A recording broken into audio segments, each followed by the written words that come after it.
Right, how are you doing everybody? Welcome to Russell Heritage Golf. Today we're going to be talking about a great drill to improve your ball striking. So one of the things when it comes to online sessions is that you can kind of tell somebody that they're struggling with the ball striking. And if I kind of just warm up with a couple of little wedge shots here, and you could tell somebody that, okay, you know, what they're doing is they're misinterpreting some of the content on the channel and they're moving too much this way.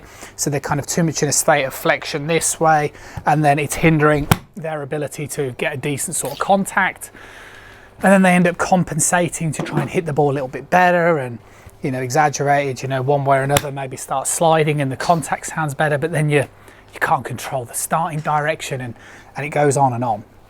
So what you've got to do is you've got to try and same for you guys, you've got to try and get the feeling of what it should really feel like, and that's basically what we're going to be doing today. So what's important, and as I hit a couple of pitch shots you'll see this, is that, you know, as I kind of swing back, I need to be able to rotate but also potentially stay relatively centralized right over the ball. So a drill that you can do is if you get a chair and if you get it against your trail thigh and you get yourself basically set up, and then the idea is that for the golfer who's struggling, they're generally going to be moving too much this way. Okay, so what we want to be doing is we want to be getting the feeling that the thigh is pushing the chair. Now alarm bells are going to be ringing because you're going to be thinking, well, isn't that a slide, isn't that a problem? It's like potentially, but if you get this feeling where you push the chair with the thigh, right, and then as long as you ensure that you're turning to a 90 degree, then that is generally going to mean that the hip is going to end up adhering back in line behind the ankle. So if I kind of face you from the other perspective, you'll see what I mean. If I kind of swing back again, a slide by definition is if the hip joint falls too far outside of the ankle line. And then that would generally happen for a golfer who has a lack of rotation.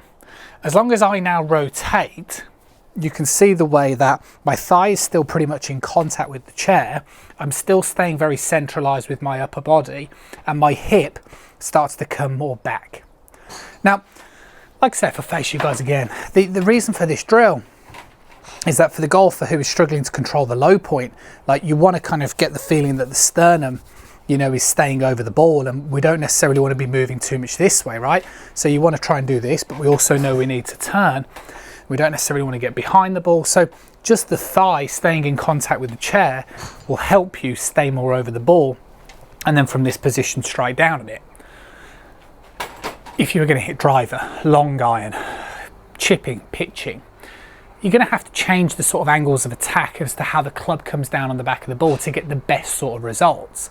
So it might be for the driver that you kind of do this sort of drill, that as you rotate, you would let the hip come more back and you'd move ever so slightly away from the chair, because this helps you swing on a wider angle. See the way my hand path works wider to help me sweep up.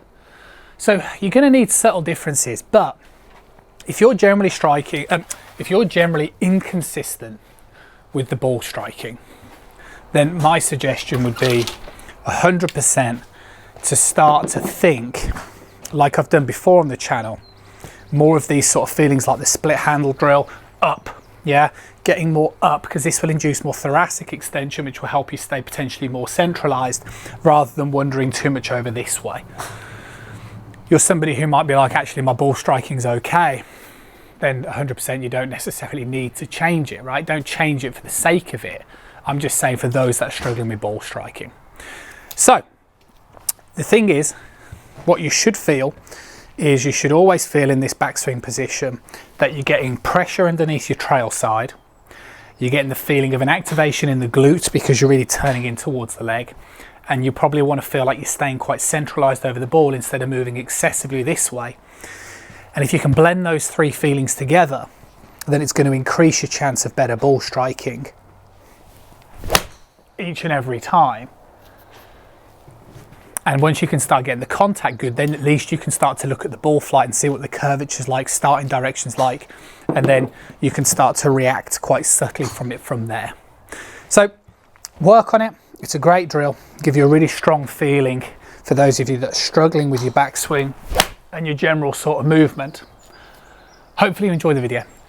Always appreciate a thumbs up and a like. Remember, it's absolutely free to press that subscribe button. If you're going to do so, press the little bell icon because that means you'll receive notifications every time a new video comes out. See you guys again soon.